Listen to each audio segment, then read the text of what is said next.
Bueno, antes de que larguemos hoy y el jueves que viene, vamos a ver muy rápidamente un repaso de la diversidad de los seres vivientes, tal como la conocemos. Vamos a ver muchas cosas en muy poco tiempo. Ya tendrán más tiempo de ampliar en las materias que sigan más adelante, en zoología, en botánica. También hay una materia específica de micología, más objetiva. La idea es que, así como en la clase pasada vimos la unidad de la vida, el concepto de que hay una unidad que es común a todos los seres vivos, que es está dada en las células y la organización celular, esa unidad se ha expresado a lo largo de la historia de la vida en una enorme diversidad de formas de vida, tamaños, estrategias.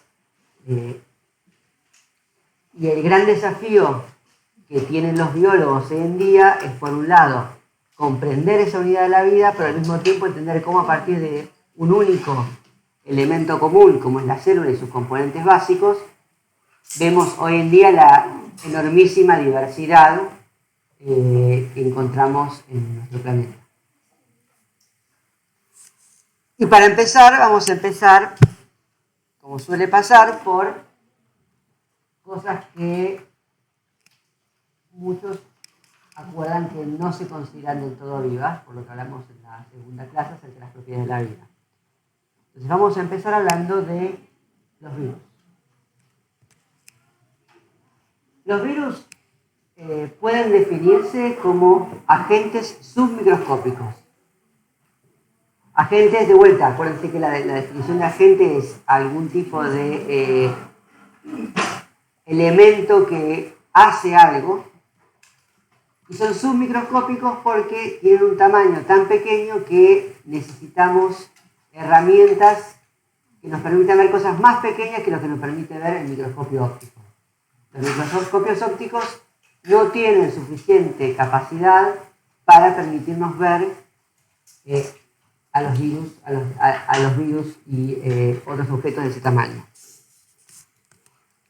Los virus tienen un tamaño que ronda entre los 0.02 a los 0.3 micrómetros de tamaño. Recuerden que un micrómetro es la millonésima parte de un metro y es la milésima parte de un milímetro. Si piensan que el milímetro es la unidad más pequeña que tiene cualquier regla que estén dando vueltas, tienen que dividir eso por 1000 y eso es el tamaño del micrómetro. Un micrómetro, también a veces se habla de micras, es una unidad de tamaño que es obviamente demasiado pequeña para poder distinguir a ojo desnudo, pero también es demasiado pequeña para distinguir incluso en los aumentos más grandes de los microscopios ópticos. Entonces, piensen que si una micra es muy chiquito para ver el microscopio, 0,3 es todavía más pequeño. Los virus son entidades que tienen genes, tienen información genética que está almacenada, al igual que en las células, en ácidos nucleicos. Pueden estar almacenadas en ADN, en ácido desoxirribonucleico, como las células, o puede estar almacenada en forma de ARN, algo que nosotros en general nunca vemos en organismos vivientes. Al igual que los organismos basados en células, los virus evolucionan por mecanismos asociados a la selección natural, que vamos a ver más adelante cómo es en detalle, pero en principio la evolución de los virus, la modificación a lo largo del tiempo, sigue las mismas reglas que en el resto de los organismos celulares. Sin embargo, a diferencia de los organismos celulares, los virus carecen de metabolismo autónomo. No son capaces en sí mismos de generar prácticamente ningún tipo de reacción química conducente a sostener lo que llamamos vida. Y esta es una de las razones por las cuales se argumenta que los virus per se no son seres vivientes. Sí o sí necesitan infectar una célula, ya sea procariota o eucariota, para usar los mecanismos de recursos de esa célula a la hora de dirigir reacciones químicas tendientes a su reproducción. Los virus utilizan los recursos de la célula para hacer copias de sí mismos. O sea que los virus tienen la capacidad de autorreplicación. En términos de cómo se relacionan con los seres vivientes, los virus se consideran parásitos, en el sentido de que se benefician de otros organismos y generalmente los perjudican, y además muchas veces ese perjuicio es suficientemente grande como para generar algún tipo de enfermedad. Y por eso se los llama patógenos. El término parásito es un término que tiene que ver, es un término más ecológico. ¿Sí? Está pensado desde el punto de vista de cómo se relacionan los organismos entre sí y quién se beneficia y quién no se beneficia en esa relación. Mientras que el término patógeno es un término mucho más antropocéntrico, está asociado a la generación o agencia de enfermedades. Sí, por supuesto que no solo los humanos se enferman, pero el concepto de enfermedad y el concepto de agente causante de una enfermedad o agente patógeno es un concepto claramente que sale desde el punto de vista humano. Los virus tienen una inmensa variedad de tamaños y formas. Acá hay un ejemplo de los virus más pequeños, como el parvovirus, que es un tipo de virus muy común en animales domésticos, hasta virus muy grandes, como el virus de la viruela, el del herpes, el del ébola. Los coronavirus entran en este rango de tamaño, el HIV está por acá, el virus de la papera, la rabia. Estos son adenovirus, que están asociados muchas veces a los resfríos. Acá está el dengue y el zika, los 3 tipos de hepatitis virales, y acá está la gripe, la influenza. Los virus, como verán, varían mucho en su estructura, pero en general lo que van a ver es que lo que hay es algún tipo de material genético interior que puede o no estar asociado a proteínas, y después muchas veces hay algún tipo de recubrimiento. Entonces, por ejemplo, en este modelo, acá lo que tenemos es un ácido nucleico, en este caso es un virus de ARN. Ese virus de ARN está rodeado de un cap de proteínas y forma una estructura que se llama nucleocápside. Y en este caso, en este virus particular, tiene además un envoltorio de una membrana que es una membrana celular, una membrana plasmática, formada por una bicapa lipídica con un montón de proteínas asociadas. En general, esas proteínas no hay mucha variedad de proteínas, son todas proteínas que están asociadas a los mecanismos que tienen los virus de infección. Por ejemplo, esto que es un coronavirus, lo que tiene es estas proteínas que están acá en rojo, se llaman las proteínas spike, o espiga, o espícula, y lo que hacen son las proteínas que están encargadas de reconocer específicamente ciertos receptores celulares en células del hospedador. Y son esos receptores los cuales les abren camino. Cuando esto sucede, esta membrana se fusiona con la membrana plasmática y libera al interior del núcleo el contenido de esta nucleocápside, que es el que luego va a infectar la célula. Hay otros virus que son más simples. Por ejemplo, este es el virus que se llama virus del mosaico del tabaco. Esto que se ve en rojo acá es una hélice de ARN y está asociado a estas proteínas azules, que lo que va haciendo es lo va envolviendo y va formando esta estructura tubular helicoide. Este es un virus muy común en plantas. Entonces tenemos un ácido nucleico, puede ser adeno-ARN, una cápside o nucleocápside, dependiendo de que si está asociada a proteínas o no, que tiene un recubrimiento proteico y que protege al ADN o al ARN del virus, y que además puede participar en el mecanismo de infección. Y luego algunos tienen una envoltura, que puede ser una cobertura de membrana lipídica y proteínas, y que también participa del proceso infectivo. No vamos a entrar en detalle en cómo son los mecanismos de infección, porque son muy variables, pero en general los virus tienen algún tipo de mecanismo que le permite ingresar en la célula hospedadora y muchas veces tiene algunas proteínas, ya como parte de su membrana o como parte de su microcápsula en el interior del virus, que van a empezar a mediar procesos en los cuales secuestran la maquinaria del hospedador con el objetivo de hacer nuevas partículas virales. Hay virus que hacen todo esto en el citoplasma y hay otros virus que lo que hacen es de alguna manera insertar su contenido genético en el núcleo, en el genoma de su hospedador, para empezar a usar esa maquinaria de transcripción en generar partículas virales. En general, la mayoría de los virus lo que hacen es, a través de esos mecanismos, obligan a las células a fabricar tanto sus componentes genéticos, sus ácidos nucleicos, como sus proteínas, y eventualmente ensamblan esos componentes dentro de la célula y muchas veces hay una liberación masiva de partículas virales que termina en la ruptura o muerte de esa célula.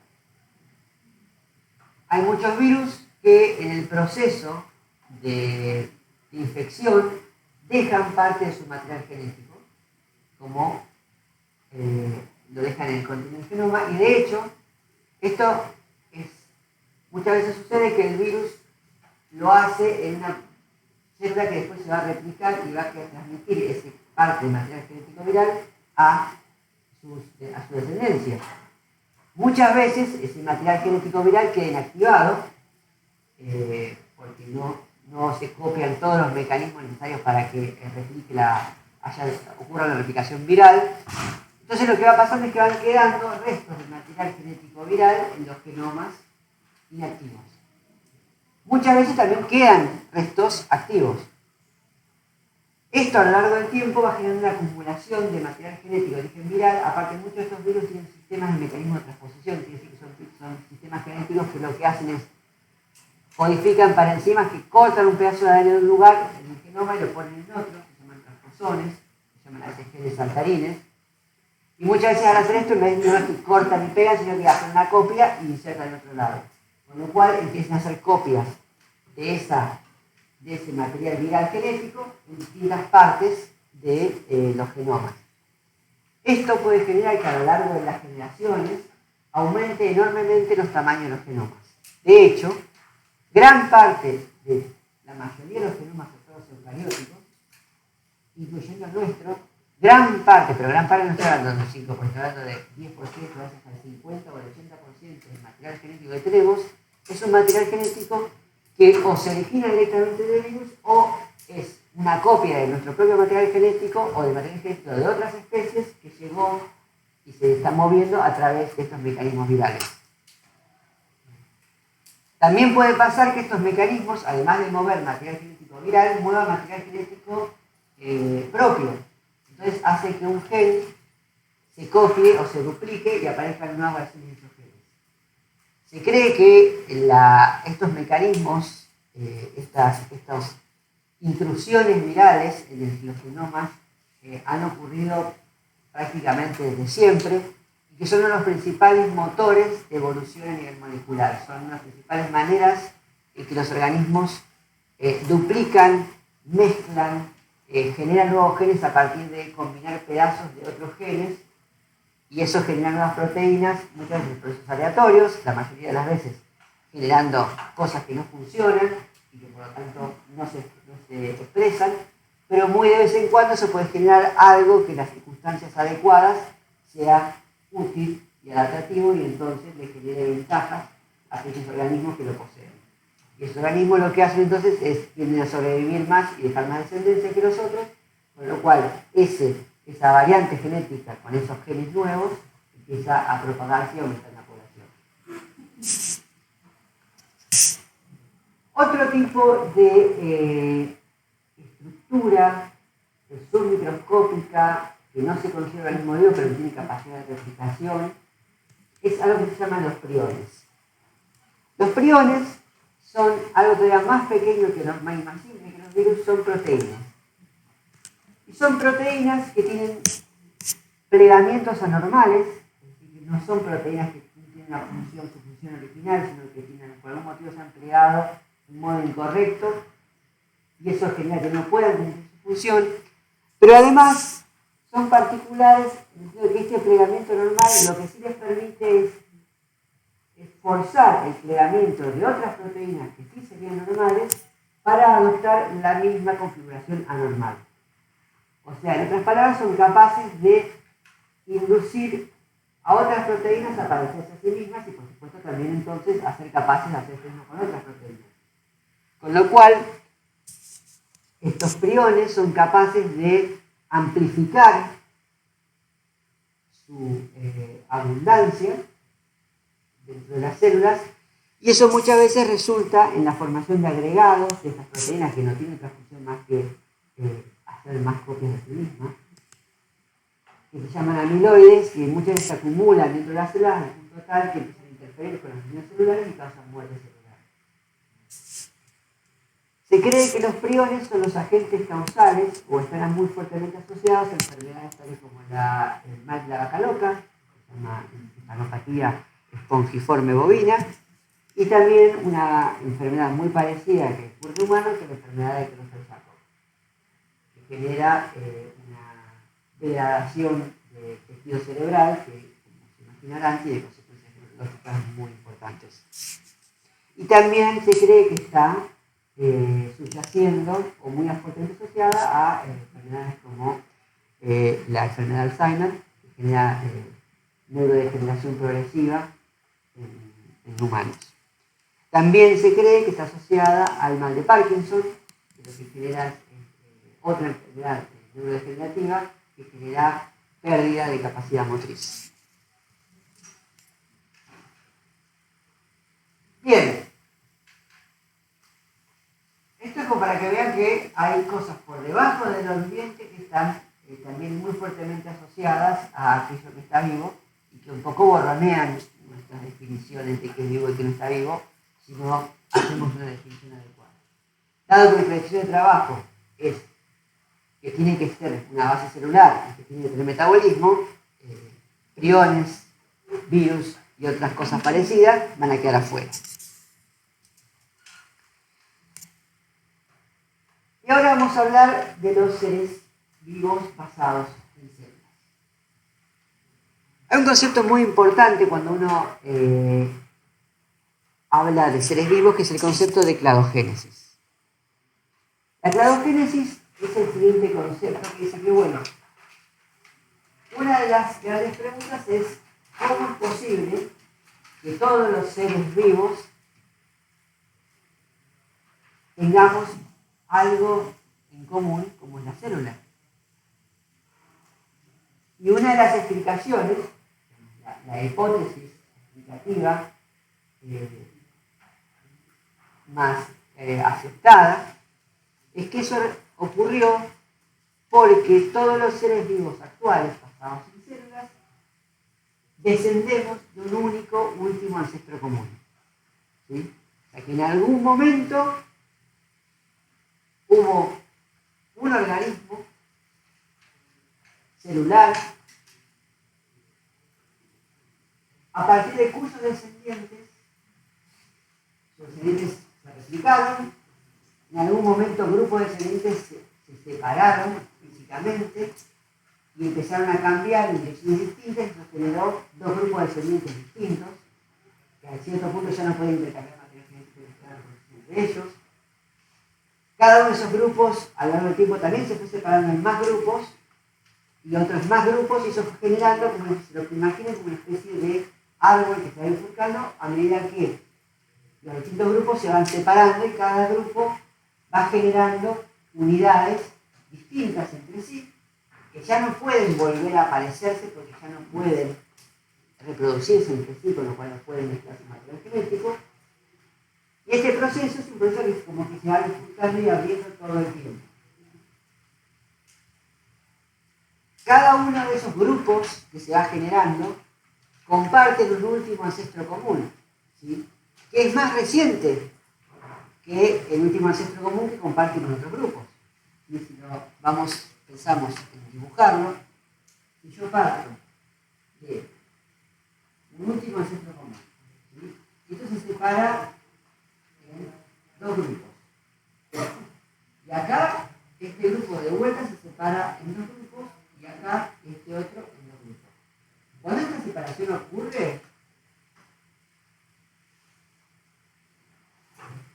Muchas veces a lo largo de estas ramas hay procesos evolutivos que son procesos de cambio. O sea que estos grupos van cambiando.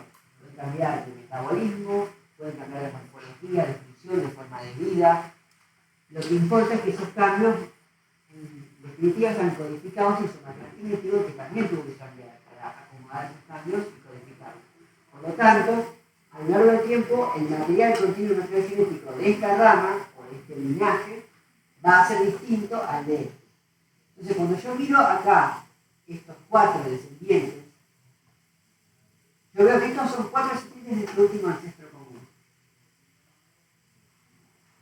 Si pienso en este conjunto que descendió de este linaje, este conjunto tiene un ancestro común acá y este también es un ancestro común. ¿Sí? Ahora, este no es su último ancestro común a este grupo. El último ancestro común es este que está acá. ¿Sí? Este concepto del último ancestro común es un concepto muy importante porque es el concepto que se usa para tratar de entender qué es lo que une a este con este y lo separa de este. Es decir, si yo pienso las cosas que todos heredaron de este último ancestro común, probablemente muchas de esas cosas, si no cambiaron, van a estar en estos 4.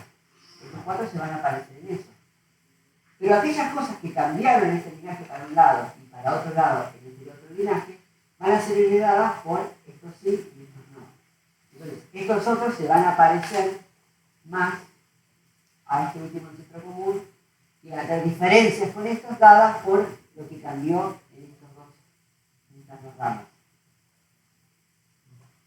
Este proceso, donde a medida que pasa el tiempo se siguen inculcando este árbol, se siguen generando ramas separadas, muchas veces lo que puede llegar a pasar es que alguna de estas se extingue y no deja más ancestros. De hecho, si uno piensa, este no nació de la nada, vino del ancestro común. Bueno, la idea es que en algún momento hubo un último ancestro común, uno de estos, de todos los seres vivos actuales. No era la única especie que existía en ese momento, hay un montón de más, pero todos los demás linajes se extinguieron y ninguno dejó ningún tipo de descendencia hasta la actualidad. Este último ancestro común generalmente se los denomina con el nombre de Luca por último ancestro común universal. En inglés, das Unique Common Ancestor, Universal Common Ancestor. Y este es como supuestamente, Luca, este grupo de células muy antiguas, tenían ya todos los elementos y propiedades que consideramos que caracterizan un ser vivo. Probablemente sus ancestros también tenían todo esto. En algún momento se generó, no sabemos cuán lejos está Luca del origen de la vida, no sabemos si hubo múltiples orígenes de la vida, pero sí creemos que toda la vida que existe en el planeta en este momento desciende de un último ancestro común y por lo tanto de un único origen de la vida. Es decir, es posible que haya habido más formas, digamos, que la vida se haya originado múltiples veces de distintas maneras. Sin embargo, de todos esos posibles orígenes, solo tenemos evidencia de un único origen que llegó a este último. Este proceso de separación y aparición de estos grupos se llama cladogénesis porque este grupo, definido como todos los descendientes del último ancestro común, se llama clado. ¿Sí? Eso lo vamos a ver un poco más adelante, con un poquito más de detalle. Pero es importante que entiendan esta idea. ¿Por qué? Porque la manera en que se van a realizar los seres vivos, y por lo tanto vamos a tratar de clasificarlos, trata de reflejar ese orden de separación. ¿Sí? Y vamos a tratar de agrupar por clados grupos que comparten el último ancestro común y vamos a tratar de pensar en la definición de ese clado asociada a cómo era ese último ancestro común. Porque asumimos que todos los rasgos en común de ese grupo son por descendencia de ese último ancestro. esto lo explico porque vamos a ver un montón de ejemplos de organización de grupos animales que se van a dibujar con forma o de árbol, o también se puede dibujar pensando en que, bueno, el último ancestro común estaba acá y emergió una linaje para acá, un linaje para acá, y que este acá estuvo un ancestro común, emergió otro linaje, y entonces lo que vamos a ver es una estructura así.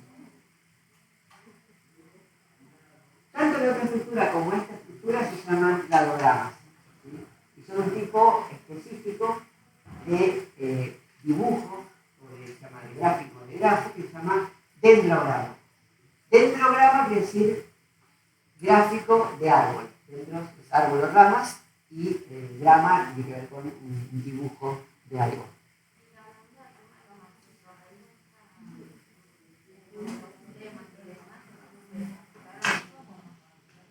Sí, lo que pasa es que los ecosistemas aparecen como una propiedad emergente de la combinación de qué grupos de organismos van apareciendo en un momento determinado, en un espacio determinado. Es decir, los ecosistemas no van a formar, digamos, como no son conjuntos genéticos que intercambian información, son una propiedad emergente, que resulta del conjunto. Ese conjunto emerge solo en función de cómo se van ramificando distintos grupos. Cada grupo, una vez que se separó, hace la suya en un espacio. Por supuesto, qué hay en el ecosistema va a influenciar muy fuertemente en qué está pasando con estos linajes. Es decir, en un ecosistema donde aparece un grupo que es predador sobre otros grupos, ese ecosistema, esa condición ecosistémica va a hacer que los otros grupos por ahí se modifiquen para lograr evitar esa predación lo más posible. Y a su vez eso va a generar condiciones que hagan que ese grupo predador también tenga que ir cambiando para ir poniéndose al día. Porque si no se pone al día y no queda en condiciones de funcionar en ese ecosistema, termina disminuyendo. Bien, este tipo de cladograma se llama cladograma sin raíz o no enraizada, ¿sí? Es un tipo de árbol.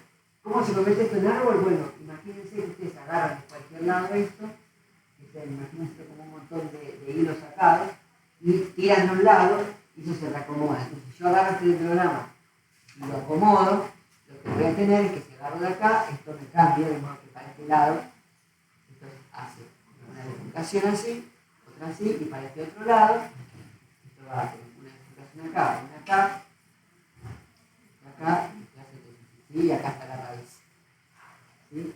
Fíjense que lo importante es que acá no cambió nada de las relaciones topológicas. Es decir, quién se relaciona con quién no cambió. Lo único que hago es que ahora digo que acá hay una especie de relación donde de acá para arriba hay un aumento de tiempo. O sea, que acá es el pasado más remoto y acá me va acercando al presente.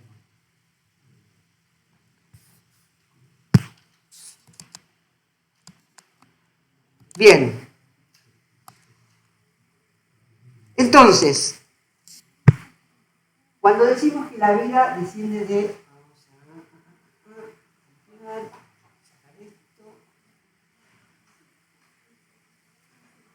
Desciende del último ancestro en común, entonces, al examinar el total de la diversidad de la vida, y a partir de lo que sabemos actualmente, o sea, originalmente un planteo de que había reinos, un reino no vivo, que era el animal, un reino de las plantas y los animales. Después empezaron a aparecer, cuando se inventó el microscopio, empezaron a aparecer un montón de cosas que nunca claro si eran animales o plantas. Alguien empezó a decir, bueno, pero los hongos, la verdad que o sea, lo único que hacen es no moverse, pero no son mucho más plantas que los corales. Hay corales que se mueven, que sí se mueven y que son verdes.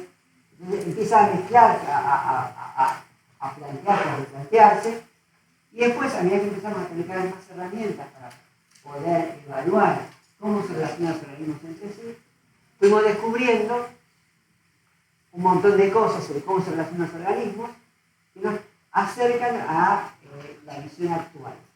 La visión actual se piensa o se cree, o hay la evidencia apunta a que hay 3 grandes grupos de organismos que descienden de este ancestro común último, este Luca. ¿Sí? Esos tres grupos se llaman los grandes dominios de los seres vivientes. Es el grupo, si quieren, más grande, la caja más grande en que puedo clasificar a los organismos. Estos tres grupos se llaman bacteria, arquea y eucaria. Bacteria y arquea están compuestos por organismos organizados con el estilo procariótico, mientras que eucaria, como su nombre sugiere, son organismos que tienen una organización eucariótica. Y me recuerdan la clase pasada las diferencias, y van a ver que estos tres grupos entonces tienen bacteria y arquea, son células sin sistema de membrana, tienden a ser más pequeñas, tienden a tener paracelular, pero no siempre, tienden a tener el ADN desnudo o asociado a proteínas, pero no están envueltos en una unidad nuclear. Mientras que eucaria está asociado a células eucarióticas con sistema de membrana, con núcleo, con todo lo que estuvimos viendo en la clase pasada. Entonces, nuestro recorrido va a empezar en este, digamos, nivel más amplio. Vamos a hablar muy rápido sobre bacterias y sobre arqueas. Bacterias y arqueas son principalmente estudiados por distintas ramas de la microbiología. Y después vamos a hablar de eucaria. Dentro de eucaria vamos a hacer énfasis especialmente en los grupos de eucariotas y de eucaria, que son multicelulares, que son tres: las plantas verdes, los hongos y los animales. Y vamos a hacer foco principalmente porque estos son los componentes principales de lo que se llama la macrobiota, es decir, las cosas vivas que podemos ver a ojos desnudos. Son las cosas que nos son más familiares, más cercanas a nosotros. Nosotros estamos acá, nosotros estamos en esta rama, dentro de este árbol, y como solemos ver el mundo y el universo desde nuestro punto de vista, estudiamos con mucha mayor detalle aquello a lo que nos sentimos más mucho más detalle en los eucariotas, mucho más detalle en los multicelulares y mucho más detalle en aquellos multicelulares que nos preocupamos más, que son las plantas, los hongos y en los animales. No, porque los virus no están vivos, son los dominios de la vida. Así que, virus, fuera. Los virus tienen también similar a las enfermedades, las células son un poco más chicas. O sea, los virus más grandes, el virus más grande puede ser más grande que la bacteria más pequeña. Pero son casos excepcionales.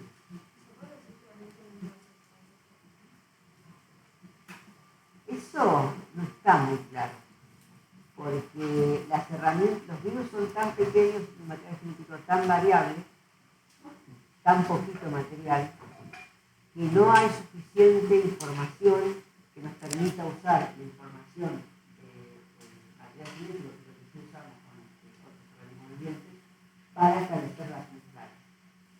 Entonces, podemos llegar a seguir las relaciones de cladogénesis dentro del mismo grupo. Por ejemplo, cuando fue la epidemia de COVID, fue súper interesante como el COVID es muy pequeño y se secuenciaba todo el tiempo, si no era completo, era muy pequeño, muy rápido, se podía ver prácticamente en tiempo real cómo evolucionaban los genomas de distintas variantes de COVID a lo largo del tiempo.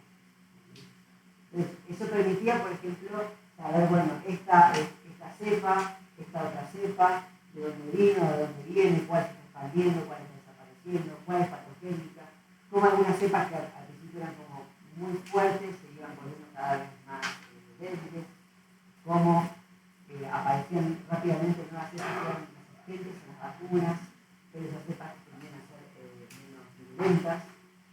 Entonces, todo eso se puede hacer justamente porque podemos usar los cambios en material genético para rastrear quién se parece a quién, y así, por lo tanto, uno asume que las cepas van cambiando, o sea, los cambios entre parientes y descendientes es de a poco a la vez. Entonces, todo aquello que se parece mucho y tiene poca diferencia, probablemente esté más emparentado. Ahora, llega un momento en que las cosas cambian tanto que vos ya comparás esto con esto y no sabés qué hay en el medio si no tenés la lista completa. Entonces, cuando vos tenés virus que por ahí se separaron hace mucho tiempo, todo lo que estaba en el medio desapareció, solamente tenés unas puntas muy alejadas, al punto que no tenés manera de reconstruir el camino.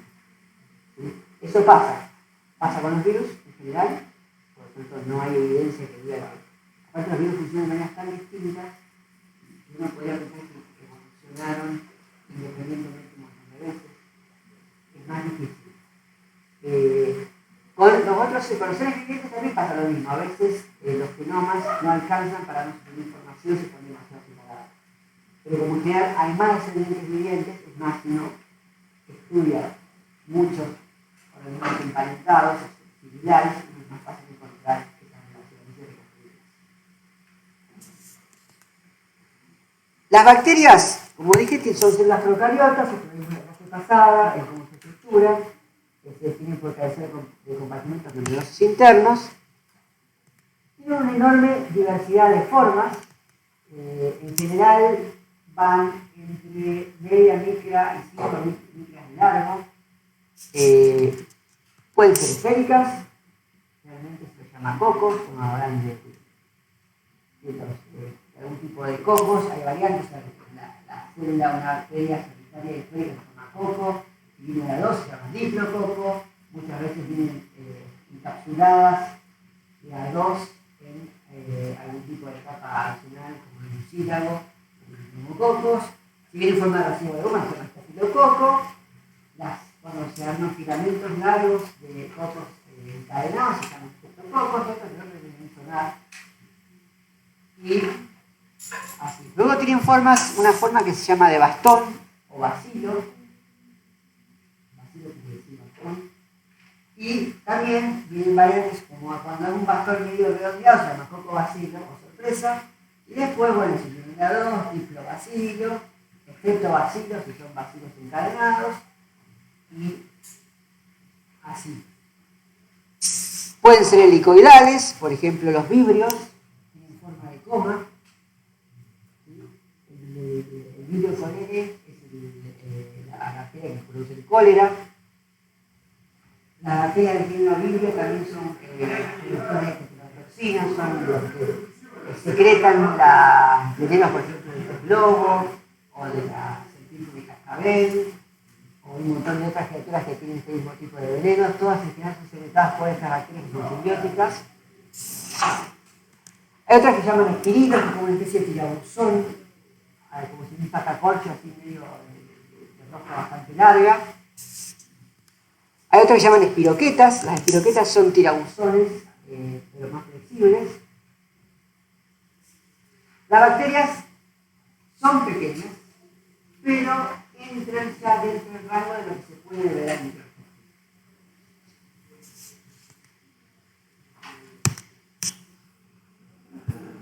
Por ejemplo, esto es un video al microscopio de cocos y streptococos mirados en probablemente un aumento de 1000x, un aumento, o sea, con el diente de 100 y un binocular de 100 y un objetivo de 10. Entonces, lo que suele verse es puntito.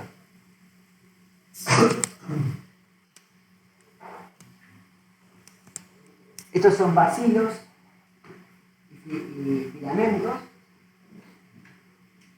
Es muy común ver bacterias en muchos de los preparados. Es probable que en el microscopio, si no es suficiente, todos cuando están mirando otras cosas, un montón de cositas chiquitas, puntitos que se mueven, sean bacterias, o que es preparada con agua. A veces se asocian en capas. Muchas veces cuando las bacterias se asocian en grandes cantidades, forman capas, y aparte de esa capa se crea una especie de matriz extracelular que les sirve para protegerse, y muchas veces esta capa los protege de la depredación, de las defensas del organismo. Estas capas se llaman biofilms. Acá hay un ejemplo de espirinos y espiroquetas. Fíjense que tienen bastante movimiento, las espirinos tienden a moverse y nadar. hacer todo esto tiene estructuras de fijación, típicamente formadas por proteínas, que ayudan a la bacteria a adherirse entre sí o a otras células. ¿Sí? Por ejemplo, tienen fimbrias, que son estas estructuras, son como una pelambre alrededor, son estructuras relativamente cortas y muy abundantes. También a veces aparece alguna estructura más larga, que se llama pelos o pili. Y estructuras de movilidad, tal como por ejemplo los flagelos. Que tienen, los flagelos de las bacterias tienen una estructura molecular específica, que tiene una base, un cuerpo basal, con un gancho y filamento que es rígido. Los eucariotas también tienen flagelos, pero los flagelos armados de modo totalmente distinto. Es como decir la diferencia entre la hélice de un motor fuera de borda y la hélice de un barco de carga. El principio es el mismo el movimiento, pero el diseño es totalmente distinto. En general, las bacterias se reproducen, lo más común, por un tipo de reproducción asexual, que es la división binaria de división o fermentación. Es decir, hay una división celular que resulta en células, en pares de células hijas, genéticamente idénticas, que a lo largo del tiempo puede generar procesos de crecimiento exponencial. Si en algún momento se han encontrado con funciones exponenciales, una función donde en cada paso del proceso se aumenta la cantidad de eficacia y se aumenta el doble. Una progresión exponencial de bacterias, donde empezamos con 1, pasamos a 2, de 2 a 4, de 4 a 8, 16, 22, 64, 128, 256, 512, 524 y así. Y rápidamente van llegando a números que muy pronto alcanzan números enormes.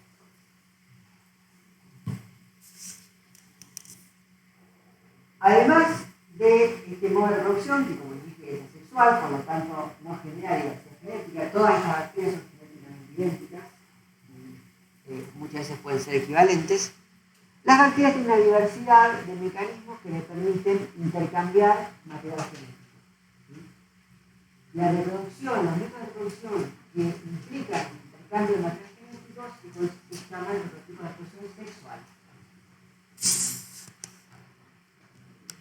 Uno de ellos es lo que se conoce como transformación. La transformación, una bacteria es capaz de incorporar ADN externo, que vive fuera de la célula, e incorporarlo a su propio material genético. Entonces se llama transformación. El proceso de transformación es bastante común.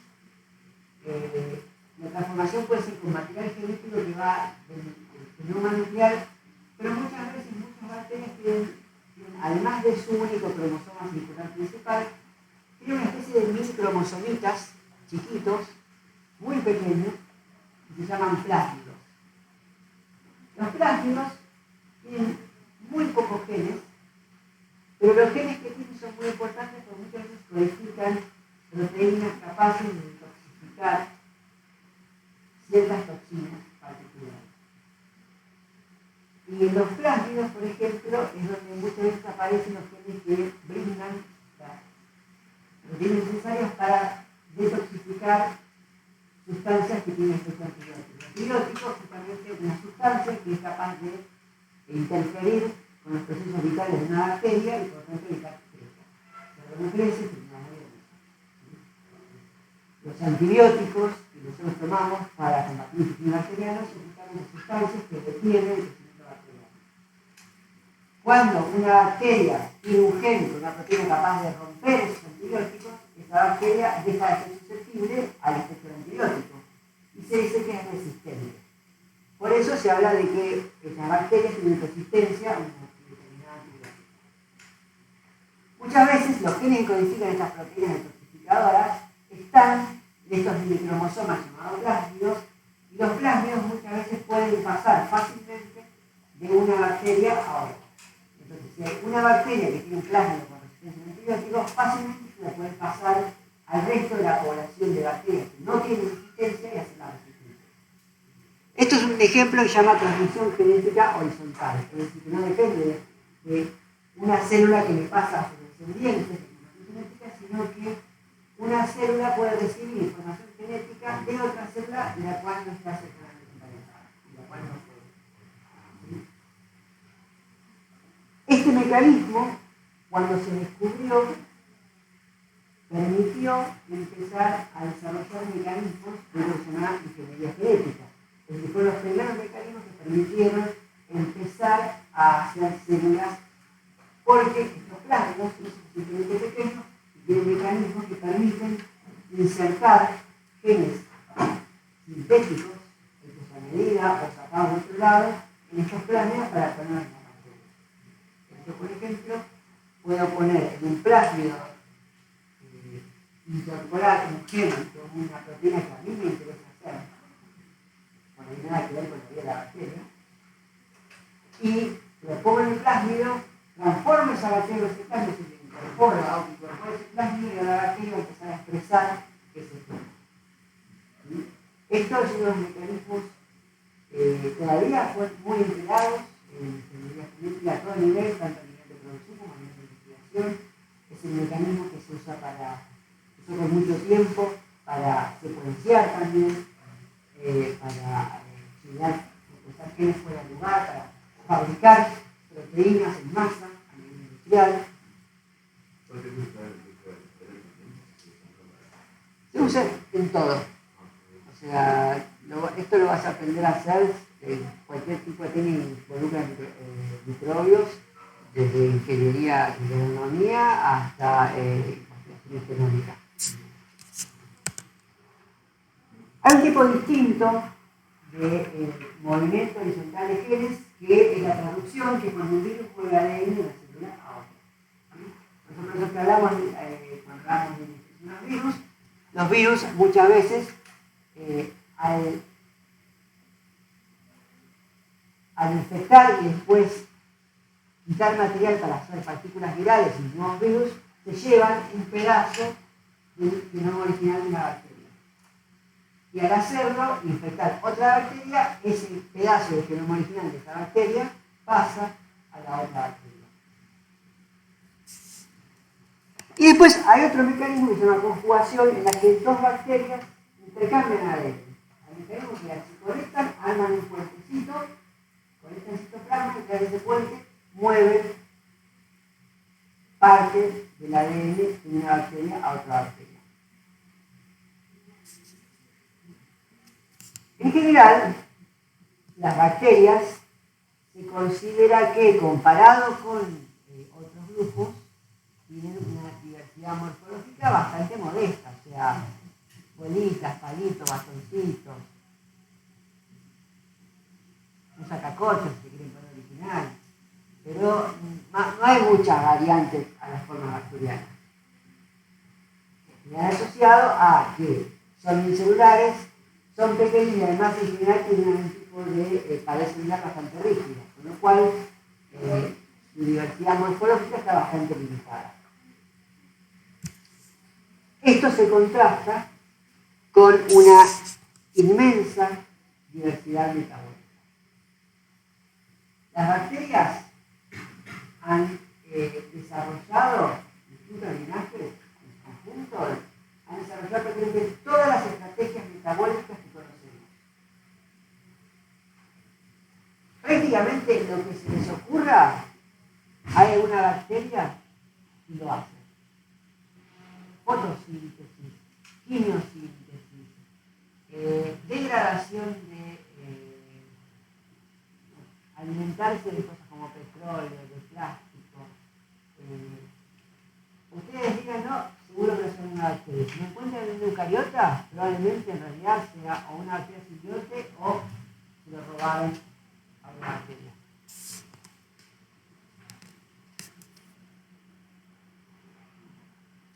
Hay como, dentro de lo que es la diversidad metabólica y la fuente de energía, hay como dos grandes grupos de organismos en general. Los que son los autótrofos, que son aquellos organismos que son capaces de obtener energía del medio ambiente, de compuestos, de elementos para obtener energía y fabricar sus propias moléculas orgánicas que necesitan para sostenerse y edificarse. Trofos es una partícula en griego que quiere decir alimento, alimentación o nutrición. Auto se refiere a la capacidad de autoagenciar, es decir, de agenciarse a sí mismo. Entonces, autótrofo es aquel que es capaz de alimentarse a sí mismo.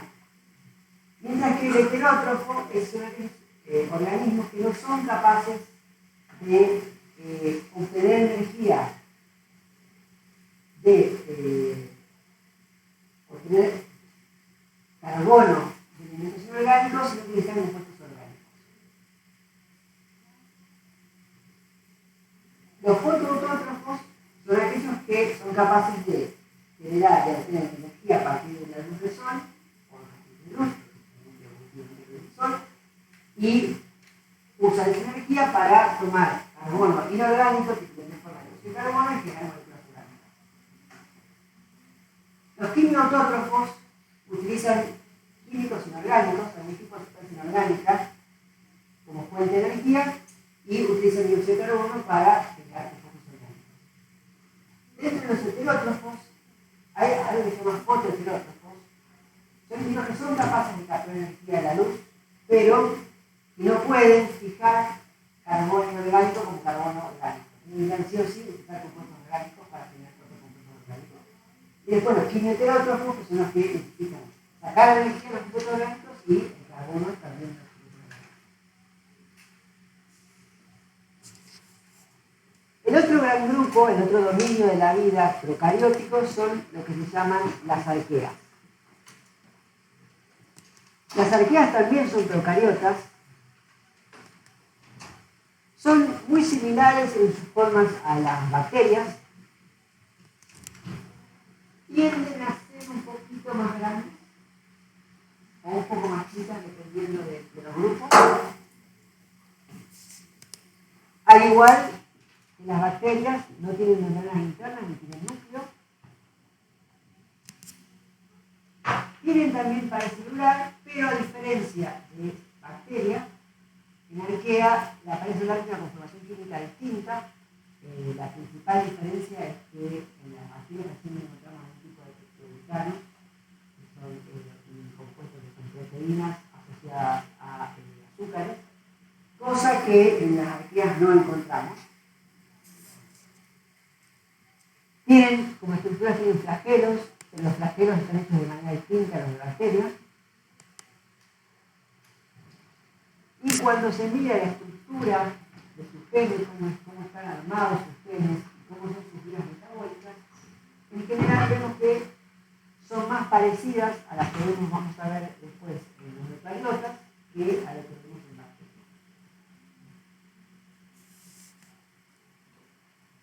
Arquea es un grupo que en realidad se descubrió en el siglo XX, es un grupo relativamente, lo encontramos recientemente, siempre se pensaba que estaban los procariotas en las bacterias y los eucariotas en la eucaria, y todo lo que era procariota era bacteria.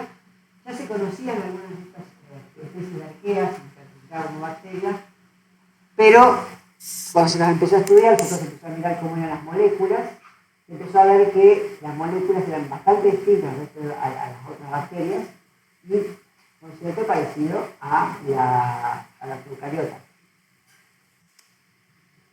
También ocurre que las arqueas empezaron a ser aisladas de ambientes extremos, ¿sí? Como extremófilos se llamaba, aquellos que les gustan los ambientes extremos. Entonces vivían en las charcas súper calientes de geysers, en aguas termales, en chimeneas volcánicas en el fondo del mar, en lo profundo de los pantanos, generando en las salinas con muy alta salinidad, aguas muy ácidas asociadas a zonas volcánicas. Y eso generó, digamos, esta idea de que las arqueas eran relativamente raras y solo habían sobrevivido en estos ambientes muy extremos. Más adelante, en los últimos 20 o 30 años, con más técnicas que nos permiten secuenciar directamente ADN del ambiente.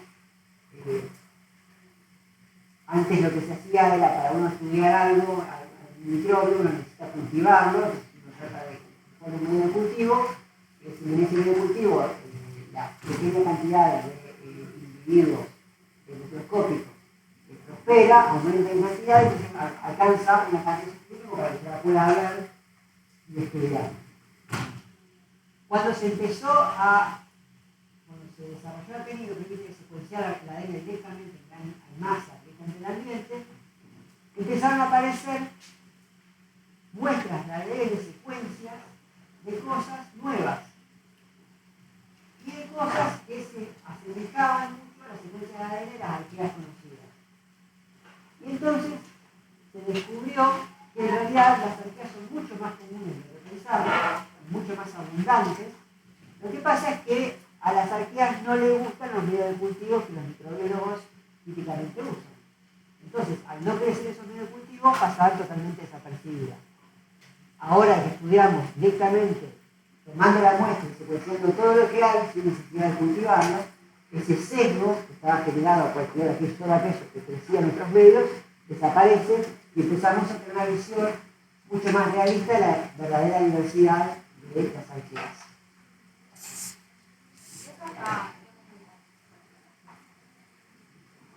Yo creo que te diría que a partir del año 2000, 2010 en adelante, es bastante reciente.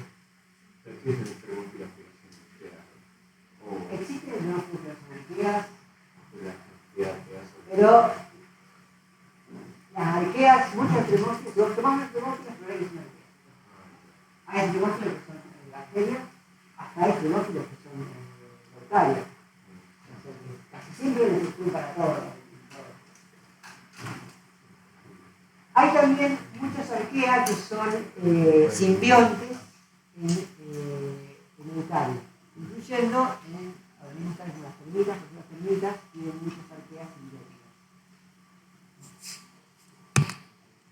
Si uno mira un árbol de la diversidad actual, un árbol no simplificado, podemos ver que hay una raíz, un último ancestro común, ubicado en un linaje muy largo, y podemos ver que ese linaje evolucionó por un lado una enorme diversidad de bacterias, una gran diversidad de arqueas, y de esas arqueas hubo un linaje que a través de eventos particulares generó a los eucariotas. Dentro de los eucariotas hay un grupo de eucariotas que se llama mitocondria. Dentro de ese grupo, un linaje adquirió una o dos veces el modo de vida multicelular. Y dentro de ese grupo aparecieron los animales y dentro de ese grupo aparecieron los mamíferos y los seres humanos. En este árbol nosotros hablamos como por acá, como prácticamente todas las otras cosas que llamamos animales y plantas del grupo de agua. Bien, cuando se habla de los eucariotas, y se habla del origen de los eucariotas, dónde está el linaje de los eucariotas, a veces es una pregunta que es un poquito complicada. Y eso está asociado a cómo aparecieron los eucariotas. Los eucariotas, recuerden, ¿cuáles son las características de los eucariotas?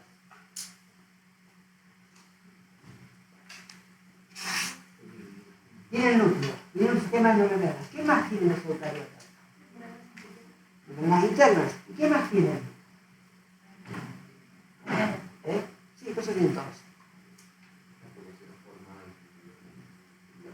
Sí, ustedes son algunos. ¿Qué organelas? Porque bueno, los sistemas endomembranas, los retículos son parte del sistema endomembranas, pero mitocondrias y qué más. Hay dos tipos particulares de mitocondrias que son particularmente llamativos y comunes. Uno son las mitocondrias, que son particularmente todos los eucariotas, y otros son los plástidos, que son los cloroplastos, los cloroplastos y demás. Resulta que tanto las mitocondrias como los plástidos a diferencia de otros componentes de la célula, tienen ADN en su interior. De hecho, tienen un genoma en su interior. Ese genoma es un genoma pequeño y es un genoma circular, es un genoma desnudo, es decir, no está asociado a histones. ¿Y eso a qué nos recuerda? ¿El genoma de quiénes? Las bacterias.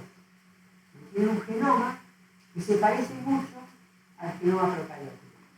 Y cuando se empezó a estudiar, se pudo aislar ese genoma y se pudo estudiar, lo que se vio es que además es un genoma cuyas componentes para la expresión, la traducción, el sistema de traducción, la transferencia, y su código genético era mucho más parecido al de las bacterias, al de los procariotas, que al de los eucariotas, es decir, que al del núcleo donde esas organetas estaban habitando.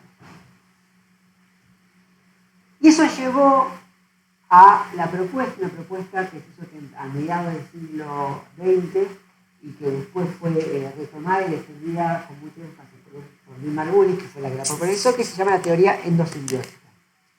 En realidad no la propuso Lee Margulis, pero Lee Margulis fue la que empezó a presentar evidencia y a defenderla, al punto que la gente empezó a decir, capaz que va por ahí. Esta teoría, esta hipótesis, lo que dice es que la organización actual eucariótica deriva de un evento o múltiples eventos en los que un linaje de arqueas primero perdió su pared celular y eso le permitió internalizar sus membranas. Y al internalizar las membranas las pudo usar, entre otras cosas, para generar una envoltura nuclear que protegiera el ADN.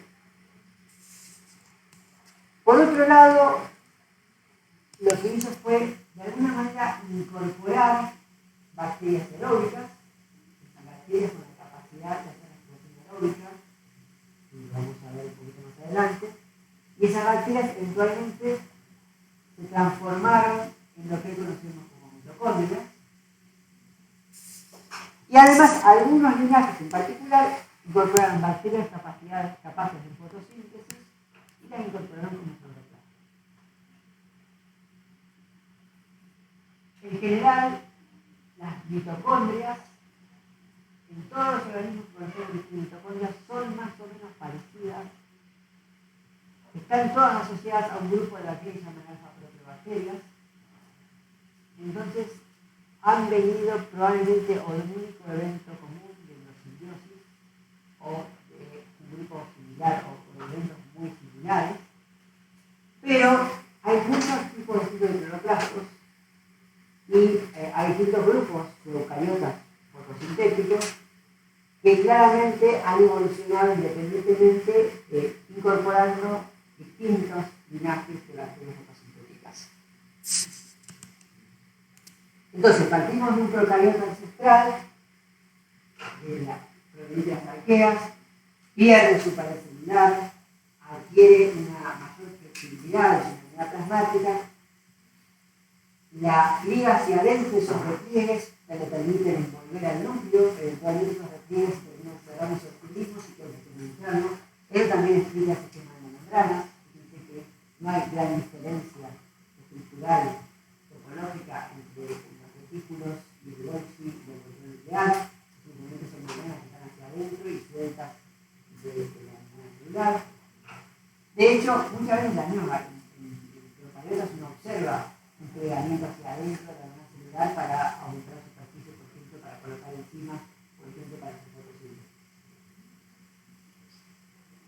Y después lo que se ve es, lo que se piensa es que esta flexibilidad le permite empezar a ingerir alimento en vez de moverlo a través de la membrana.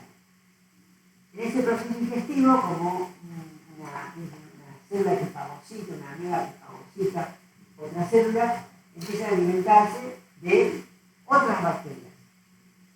Entre ellas empiezan a incorporar bacterias con capacidad aeróbica, bacterias que respiran, o bacterias que hacen fotosíntesis.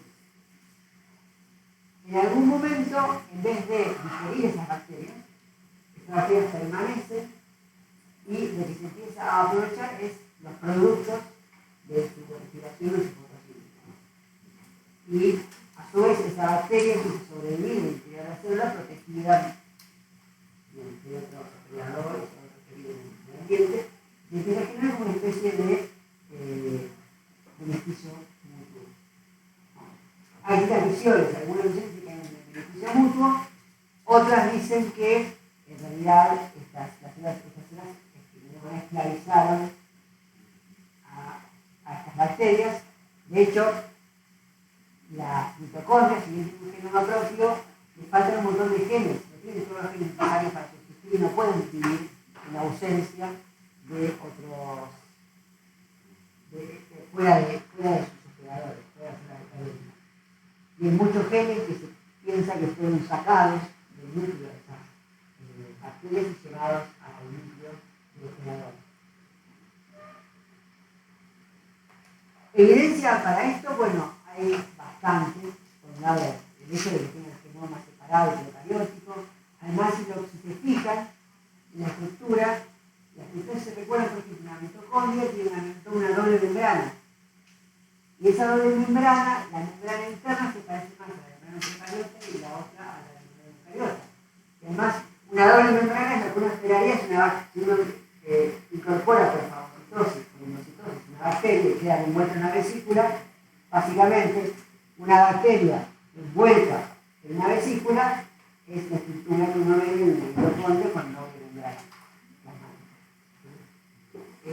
También se ve en la diversidad de casos que hay en algas, en distintos tipos de bacterias. También se puede ver en el hecho de que hoy día vemos otros ejemplos de organismos, de células que están capturando otras células. Por ejemplo, hay un grupo de babosas marinas que lo que hacen es comen algas, rompen las células de esas algas y toman sus cloroplastos y los llevan a células epidérmicas en la superficie de su cuerpo y usan los productos de fotosíntesis de esas algas. Es decir, que son babosas fotosintéticas. Y eso muestra que en realidad este proceso de incorporación y aprovechamiento de células completas, que son una parte de células, es algo que lo podemos ver hoy día. Esas babosas obviamente aparecieron mucho más recientemente que las células procarióticas. Entonces, todo eso se considera evidencia que apoya esta hipótesis de la endosimbiosis como origen de la célula eucariótica.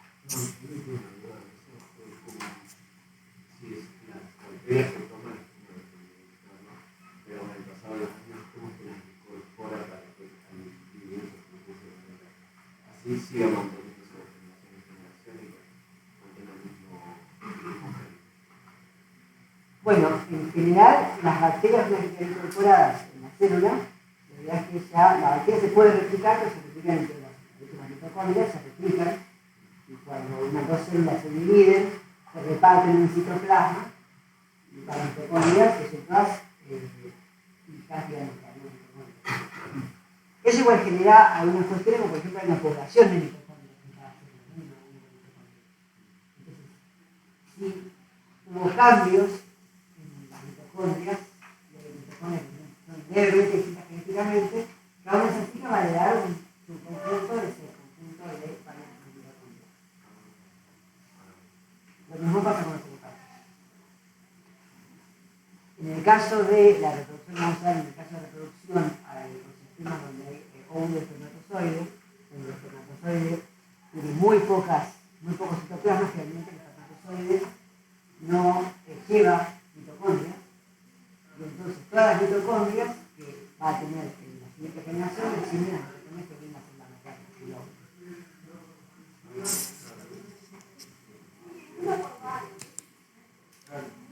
Bueno, y ahora entramos en Eucaria, que son los eucariotas. Eucaria tiene 5 grupos principales.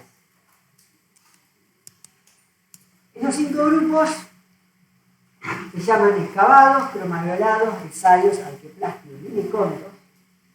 No vamos a ver en detalles por qué y cuáles son sus características en común.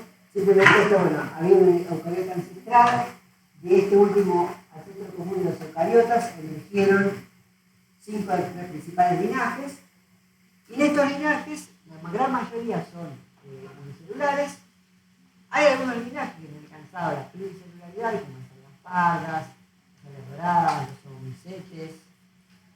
Y acá figuran también, en uno de estos linajes, de los arqueplásticos, están las plantas terrestres. Y en este otro linaje, que son los unicontos, están los hongos y los animales. Entonces,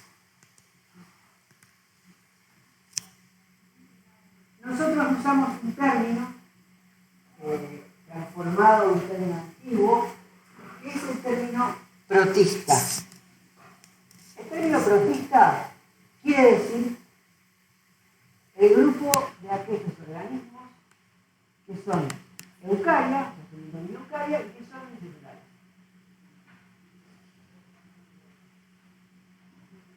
No son protistas ni las plantas terrestres, ni los hongos, ni los animales. Por lo tanto, yo no puedo decir que protista equivale a eucaria. No hay ningún grupo, y cuando yo hablo de protistas, necesariamente, y pienso, bueno, ¿cuál es el último ancestro común de todos los protistas? Ahora, este grupo, con lo que yo llamo protista, me está excluyendo los multicelulares como las plantas son los animales. Por lo tanto, es una agrupación, o sea, uno puede agrupar como quiere, pero es una agrupación que no me está incluyendo a todos los descendientes del último ancestro común de celulares. ¿Sí? Este grupo, por lo tanto, se considera que no es un grupo que se corresponde con un clado completo. Y por el clado completo incluye a los extraterrestres, a los hongos y a los animales, a todos los descendientes de este último ancestro.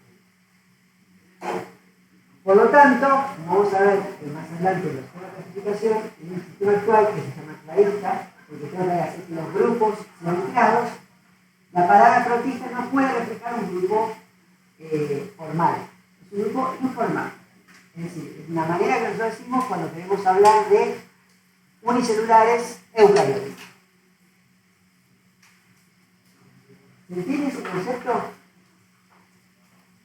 Si yo quiero hablar, no tiene un grupo cladístico que me permita hablar de todos los organismos unicelulares, porque me va a dejar afuera los extraterrestres, y a los hongos y a los animales. Entonces, cuando ustedes vean, y protista viene de un término anterior, que era cuando se hablaban de protozoos y protofitos. Los protozoos eran supuestamente aquellos animales o animálculos que tenían microscopio, que eran unicelulares, pero tenían un comportamiento como animal, y los protofitos eran las aves unicelulares que tenían un comportamiento vertical. Hay muchos protistas que son fotosintéticos y que no tanto, o más que los otros. Entonces, ya los protistas, una unidad de plantas animales se empieza a complicar. En realidad es porque los protistas no son mitad animales, no son suyos. Y no hace falta hacer fotosíntesis, no es la mitad de plantas, ni moverse, y ser activos no es animales, únicamente. Entonces, lo importante es que no son claros. Acá hay una clasificación que explica un poco las características principales de los distintos grupos. Les voy a mostrar nada más, como vamos a ver casi toda la bibliografía, simplemente ejemplos.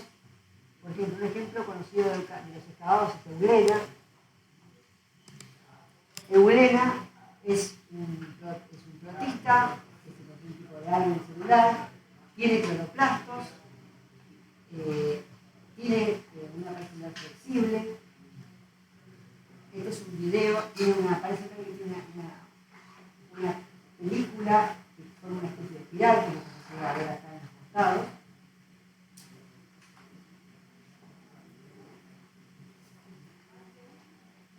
Dentro del siguiente grupo, que son los cromalveolados, también aparecen otro grupo muy importante de algas, que son los dinoflagelados. Los dinoflagelados son muy importantes en los ecosistemas marinos, como proteínas primarias, son muy abundantes. Muchas veces pueden alcanzar picos de abundancia asociados con momentos en que ocurre por una tormenta o por una condición de cambio en las corrientes, aparecen enormes cantidades de nutrientes, y los nutrientes permiten que estos se reproduzcan en inmensas cantidades. Muchas veces tienen algún tipo de toxinas, y esas toxinas, estos animales que son consumidos por animales filtradores, pueden pasar esa toxina al animal. Por ejemplo, un caso muy común es la marea roja. La marea roja es cuando hay un boom de cierto tipo de dinoflagelados, que es un pigmento rojizo. Esos dinoflagelados tienen una toxina que de por sí no es muy tóxica, pero ¿qué pasa? Cuando los organismos filtradores, como las abejas, se alimentan, incorporan un montón de dinoflagelados en abundancia y bioacumulan esa toxina por esa naturalidad. Cuando uno va a la playa a juntar almejas y se las come, y justo estaba bien la marea roja, lo que pasa es que hay intoxicación de la toxina de esos dinoflagelados. Otros cromoalerados muy comunes son las diatomeas. Las diatomeas también son algas unicelulares, son súper comunes tanto en sistemas marinos como en sistemas de agua dulce. Muchas veces son aquellos cuando viven en agua o en jarrón de estancado, que son una especie de verdino de pátina medio ocre, son con el medio ocre, van a ver un montón de diatomeas. Las diatomeas son particulares y tienen una estructura con una especie de cajitas de sílice, son cajitas que se parecen mucho a una caja de Petri. Hay diatomeas que son iguales a una caja de Petri, pero con un diseño mucho más delicado, y otras que son más estiradas, de distintas formas, cada uno de estos de hueso y diatomea, nadando en medio de un mar de diatomeas. Y eso probablemente es un paramecio. Dentro de los cromalveolados también están los ciliados, otro grupo muy importante, muy grande y muy visible. Son unicelulares muy grandes y comunes en agua dulce, que es muy común que los vean, probablemente los han visto, van a ver mañana en el microscopio, que se caracterizan por tener coronas de flagelos que forman como pelos que baten tanto para moverse como para sentarse. Algunos son seses, estos pedicelos, los pedicelos con los que se agarran, una corona que se puede cerrar o abrir, y lo que llamamos citostoma, que es una parte por donde van a ingerir alimentos, el alimento viene movido por las corrientes, y pueden ser fósiles tomates, que se quedan con el sustrato, o móviles con este parámetro.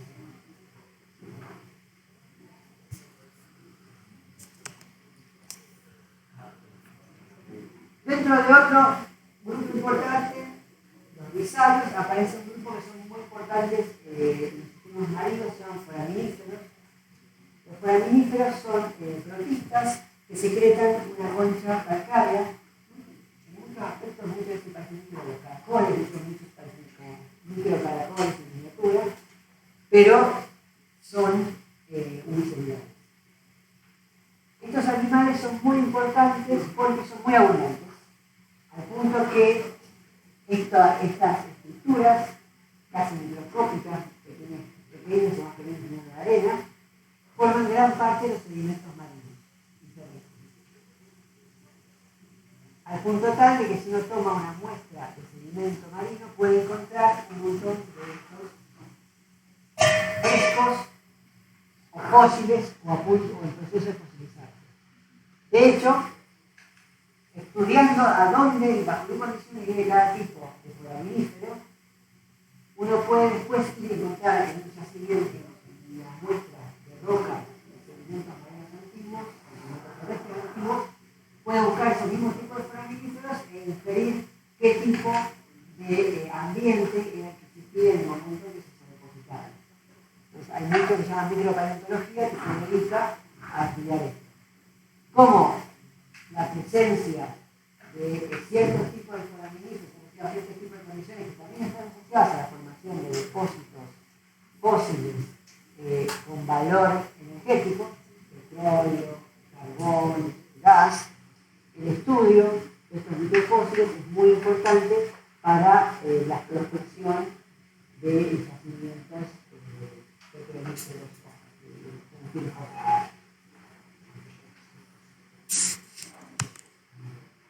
Luego, entrando en el gran grupo de los arqueoplástidos, dentro del cual están las algas rojas flores y las plantas, vemos una enorme diversidad de algas rojas y de tipos de algas unicelulares. Y también vamos a ver en ese grupo después cuando vamos a mencionar las plantas. Y dentro de los unicontos, como ejemplos, tenemos por ejemplo las amebas. Las amebas son un grupo particular de eucariotes que tienen esto que se llama anaerobios, la capacidad de generar movimientos y que tienen la materia y permiten moverse y elegir material del medio ambiente. También dentro de los unicontos hay un grupo muy interesante que se llaman mohos mucilaginosos. Los mohos mucilaginosos también son organismos ameboides que se mueven y se alimentan de bacterias, por ejemplo, uno que está a una bacteria, y son muy interesantes porque tienen una estrategia de reproducción en la cual, cuando empieza a haber gran abundancia de individuos y baja cantidad de comida, empiezan a organizarse en grupos. Hay una serie de mensajeros extracelulares que emiten y que los permiten organizarse, y a medida que se organizan van coalesciendo desde primero una especie de manto continuo de individuos en grupos discretos que se juntan, se agrupan, se aglomeran, forman una cosa que parece un moho o una babosa transparente que se empieza a mover con cierta dirección. Y lo que van a ver ahora es que a medida que se van organizando, se van agrupando, ¿no? Eventualmente van a formar algo que parece una especie de una babosa muy simple, una gota alargada que se va moviendo con cierta dirección. A partir, compuesta por un montón de individuos que no necesariamente son todos no son necesariamente todos iguales. Esas babosas, un ejemplo bloqueando algunos sueltos, esas babosas lo que van a hacer es van a empezar a moverse direccionalmente y eventualmente van a detenerse y una parte de ese conjunto de células que forman parte de la babosa va a empezar a formar un pedicelo, como una base, una columna, y arriba de esa columna se va a formar una esfera que se llama esporangio, y ahí adentro van a formar, algunas de los organismos van a formar esporas de resistencia, y estructuras de resistencia que le permiten dispersarse. ¿Sí? Acá está la babosa. Y ahora van a empezar a formar esa estructura de resistencia. Ahí acá van a empezar a crecer, migran, y esa estructura de resistencia es la parte, digamos, esas esporas que son las que van a dispersarse, sobrevivir y dar lugar a la siguiente generación de individuos unicelulares, y el resto muere. Esta familia que se llama Histopelum o Histostelidae es muy interesante porque está utilizado como para estudiar la evolución temprana de los mecanismos de organización. Los mismos mecanismos, de hecho, sabe que el mecanismo principal que usan para ponerse de acuerdo en cómo se organizan y cómo se agrupan es el mismo que usamos nosotros, por ejemplo, para dar un montón de mensajes internos entre células. Y acá están formando el pedicelo, y esto es donde forman la parte superior y se van a formar las esporas. También se usa mucho como modelos de entender teoría del juego, es decir, cómo deciden quiénes son los que sobreviven y van a parar acá al esporangio y a pasar a la siguiente generación, y quiénes son los que se quedan a morir en la base. Otro grupo de unicontos son los coanoflagelados. Los coanoflagelados son individuos.